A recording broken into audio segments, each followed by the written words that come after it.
नमस्कार पेरेंट्स, मैं doctor Ganesh Badge, paediatric intensivist and consultant, Sahyadri hospital, Hadapsar, mom story, Pune. मैं आज आपसे बात करने वाला हूँ acute flare up of asthma, what to do. Asthma एक क्रोनिक डिसीज है जो एयरवे का डिसीज है, यानी सांस की नली का डिसीज है। ये सभी एज ग्रुप में रहता है, बच्चों में भी रहता है। इसमें मेन क्या होता है कि एयरवे यानी सांस की नली का इन्फ्लेमेशन होता है और उसकी वजह से सांस की नली का डायमीटर कंस्ट्रिक्ट होता है, जिसको हम ब्रोंको कंस्ट्रिक्शन कहते हैं, जिसकी वजह से बार बार खांसी होना, whistling sound, wheezing, chest tightness, ये सिम्टम पाए जाते हैं।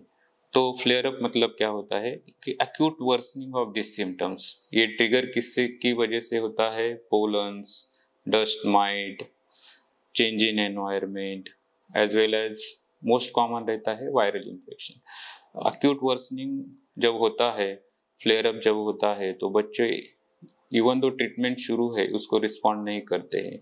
उसकी वजह से वो खा पी नहीं सकते हैं, बात नहीं कर सकते हैं, तो बहुत बार लिथार्जिक होते हैं या डिहाइड्रेशन होता है। तो उस टाइम पे हमें ट्रीटमेंट करना बहुत ज़रूरी है। तो हम अस्थमा के लिए दो तरीके के ट्रीटमेंट यूज करते हैं। एक कंट्रोलर मेडिसिन रहता है, दूसरा रिलीवर मेडिसिन रहता है। रिलीवर मेडिसिन में हम एडवाइस करते हैं inhaler with spacer with mask 6 साल के नीचे के बच्चे को, और ऊपर में इनहेलर विद स्पेसर। हम नेबुलाइजेशन एडवाइस नहीं करते हैं घर पे देने के लिए, क्योंकि हर नेबुलाइजेशन हमेशा विद ऑक्सीजन देना चाहिए।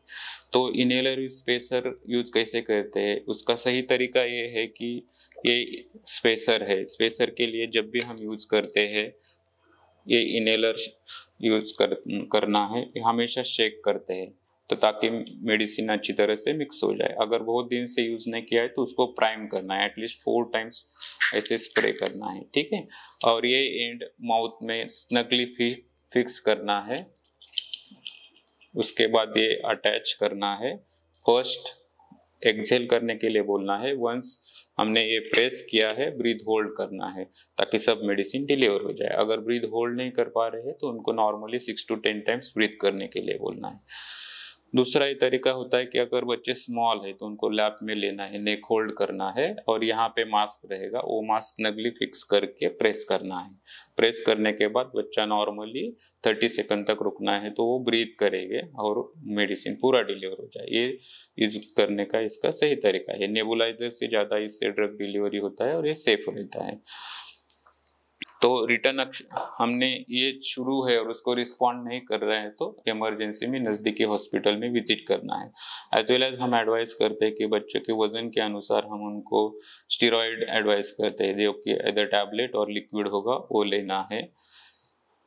और ये कैसे रोक सकते हैं हम फ्लेयर अप? मोस्ट इम्पॉर्टेंट है कि जो कंट्रोलर मेडिसिन है वो जिस डोसेस में एडवाइस किया है वो कंटिन्यू करना है, डोसेस कम नहीं करना है और विदाउट एडवाइस बंद नहीं करना है। सेकंड मोस्ट इम्पॉर्टेंट चीज़ ये है कि सही टेक्निक यूज करना है, जैसे हमने अभी बोला है। थर्ड मोस्ट इम्पॉर्टेंट है तो अवॉइड ट्रिगर्स, जो फैक्टर ट्रिगर करते हैं एलर्जन से, उसको अवॉइड करना है। सो इस तरह से हम फ्लेयर अप मैनेज कर सकते हैं।